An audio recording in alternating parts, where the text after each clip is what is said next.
અમદાવાદ શહેરમાં મહિલાઓને પ્રોત્સાહિત કરવા માટે ખાસ કરીને બ્યુટી ઇન્ડસ્ટ્રી સાથે સંકળાયેલી મહિલાઓ માટે એક ભવ્ય કાર્યક્રમનું આયોજન કરવામાં આવ્યું. હરશક્તિ ફાઉન્ડેશન દ્વારા નારી શક્તિ સન્માન તેમજ ગ્રાન્ડ બિઝનેસ અચીવર એવોર્ડ કાર્યક્રમ 10 એપ્રિલ રોજ વસ્ત્રાલ સ્થિત શ્યામા પ્રસાદ મુખર્જી ઓડિટોરિયમમાં યોજાયો. આ કાર્યક્રમની મુખ્ય આયોજન કરતા મોનિકા શર્મા, જે તેમના ભવ્ય અને સુવ્યવસ્થિત કાર્યક્રમો માટે જાણીતા છે. કાર્યક્રમમાં શહેર અને રાજ્યની પ્રતિભાશાળી મહિલાઓને સન્માનિત કરવામાં આવી અને ખાસ પ્રસિદ્ધ ટીવી અભિનેત્રી સુધા ચંદ્રન મુખ્ય અતિથિ તરીકે ઉપસ્થિત રહીને વિજેતાઓને એવોર્ડ આપી સન્માનિત કર્યા હતા.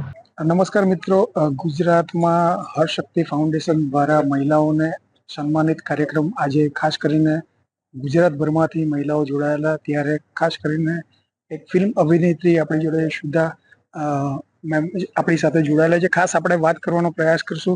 मैम, आज तुम ये काम में जुड़े हो, क्या बात करोगे?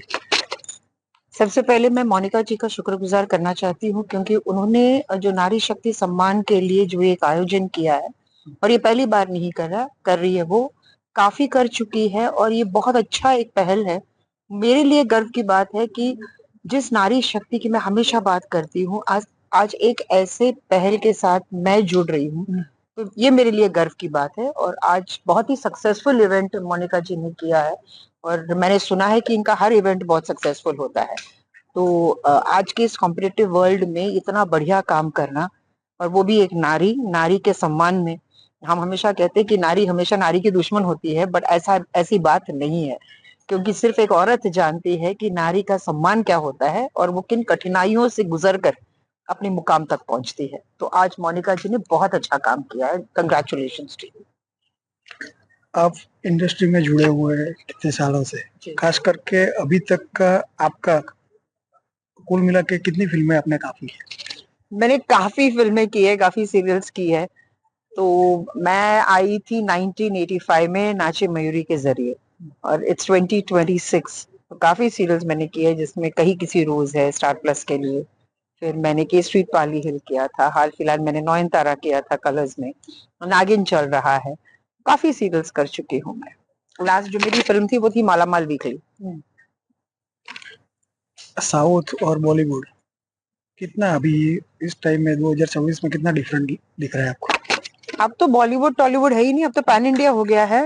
अब तो जो फिल्में हिंदी में बन रही है वो साउथ में रिलीज हो रही है, जो साउथ की फिल्में है वो हिंदी में है, एंड हर लैंग्वेज में फिल्म डब होके निकल रही है. सो अब तो वो बंद ही हो गया है, खत्म हो गया है वो कहानी कि हम साउथ फिल्में देखते थे, हम नॉर्थ फिल्में देखते थे. अब तो हम पैन इंडिया फिल्में देखते हैं. खास महिला की बात करते हैं अपने, महिला के लिए खास आप क्या मैसेज दोगे जिस इंडस्ट्री में अभी ये जुड़े हुए हैं? खास मैं तो महिलाओं के लिए हमेशा एक ही बात कहती हूँ कि सपना देखना मत छोड़ना, अपने सपनों को साकार कीजिए, क्योंकि बहुत हिम्मत चाहिए अपने घर की दहलीज को लांघकर अपने सपनों को साकार करने के लिए. हिम्मत जुटिए, घर के बाहर निकलिए, जो आप करना चाहते हो अपने परिवार के संग, उनकी अनुमति के साथ, उनके सपोर्ट के साथ जो आपको हासिल करना है आप जरूर कीजिए. જે એવોર્ડ ફંક્શન છે અને કેવો કાર્યક્રમ છે? સો આખા ઓલ ઓવર ઇન્ડિયામાંથી સરસ મજાના બધા જોડાયા છે અમારી સાથે. આજે હું પણ આ શોનો એક પાર્ટ બની છું. સો મારા માટે પણ એક ગર્વની વાત છે, અને નારી શક્તિનું સન્માન થવાનું છે. નારી શક્તિ સન્માનનો આજે અવોર્ડ છે. સો બધી જ નારીઓને મોટિવેશન મળશે, ઇન્સ્પિરેશન મળશે એકબીજાને જોઈને. અને મોનિકા શર્માજી આટલું સરસ પ્લેટફોર્મ પૂરું પાડે છે બધા વિમેન્સને. સો ખૂબ જ સારી વાત છે. So thank you Monica Sharmaji, thank you Ilyas ભાઈ, તમે આટલો સરસ આવા શો ને સપોર્ટ કરી રહ્યા છો એના માટે. ખાસ ઇન્ડસ્ટ્રીમાં તમે જોડાયેલા છો, જી.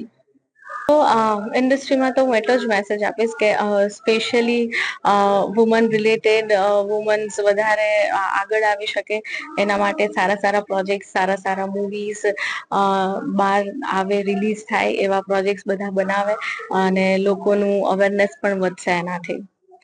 રીતિકાજી, ખાસ વાત કરવામાં આવે તમારે મૂવીની, અત્યાર સુધીમાં તમે કેટલી મૂવીમાં કામ કરી ચૂક્યા છો અને ખાસ કરીને કેવા અનુભવ તમારા રહ્યા છે?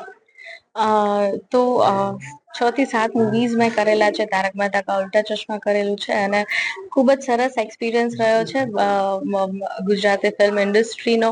આમ તો 15 વર્ષથી આ ફિલ્ડમાં કામ કરું છું, તો ફેમિલી જેવા જ રિલેશન્સ થઈ ગયા છે બધા સાથે, અને એક ગર્વની વાત છે કે ગુજરાતી ફિલ્મ ઇન્ડસ્ટ્રીથી હું બિલોંગ કરું છું. એ જ રીતે જેમ મરાઠી ફિલ્મ ઇન્ડસ્ટ્રી આખા ભારતમાં ડંકો વગાડે છે, એવી જ રીતના આપણી પણ ગુજરાતી ફિલ્મ ઇન્ડસ્ટ્રી આખા ભારતમાં, આખા સમગ્ર દુનિયામાં ડંકો વગાડે તેવી હું ઈચ્છા રાખીશ. ગુજરાતી મૂવી અત્યારે ઉત્તરોત્તર પ્રગતિમાં છે, બરાબર છે. ખાસ કરીને અત્યારના પ્રમાણે તમે ઇન્ડસ્ટ્રી વિશે, એટલે ઇન્ડસ્ટ્રીમાં ખાસ કરીને તમે કેવી રીતે જુઓ છો ઇન્ડસ્ટ્રી?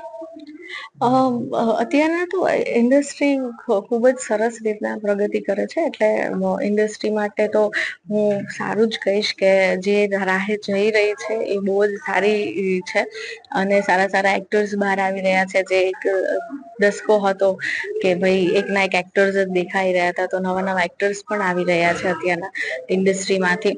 અને જેમ લાલો મૂવી આવ્યા પછી અત્યારે બધા જ સમગ્ર ઇન્ડિયામાં બધાને ખબર પડી કે સારા સારા પ્રોજેક્ટ્સ, સારા સારા ટોપિક્સ પણ છે ગુજરાતી ફિલ્મ ઇન્ડસ્ટ્રીમાં, સારા સારા એક્ટર્સ પણ છે. તો એ જ હવે આગળ બોલિવૂડ અને હોલિવૂડમાં બી જાય એવી ઈચ્છાઓ છે. ક્રિએટરોથી જે એક્ટરો છે એમને માર પડે છે, આ વાત સાચી છે? એવું નથી, કોઈનાથી માર નથી પડતો, પણ હા એવું કહી શકાય, કારણ કે હું જ્યારે ઇન્ડસ્ટ્રીમાં આવી ત્યારે સોશિયલ મીડિયા એટલું એક્ટિવ નહોતું, તો મને ખબર છે કે સ્ટ્રગલ બહુ વધારે કરવી પડે. અત્યારના બહુ ઈઝી થઈ ગયું છે સોશિયલ મીડિયા આવ્યા પછી લોકોને એક પ્લેટફોર્મ, પોતે જ પોતાનું પ્લેટફોર્મ બનીને લોકો પોતાની ટેલેન્ટ બતાવી શકે છે. એટલે અત્યારે વધારે ટેલેન્ટ બધા બહાર આવે છે, તો એક કોમ્પિટિશન કદાચ વધી ગઈ એવું કહી શકાય. પણ એવું કઈ નથી કે ક્રિએટર્સ ને એક્ટર્સ ને એકબીજાની કોમ્પિટિશન હોય, એવું બિલકુલ નથી. લોકોને પોતપોતાના ટેલેન્ટ હિસાબથી કામ મળતું હોય છે. મિત્રો, આ હતા રીતિકા પટેલ, જેમને આપણને જણાવ્યું કે તારક મહેતાથી ઉલ્ટા ચશ્માથી લઈને અનેક જગ્યા ફિલ્મમાં એમને કામ કરી ચૂકેલા છે.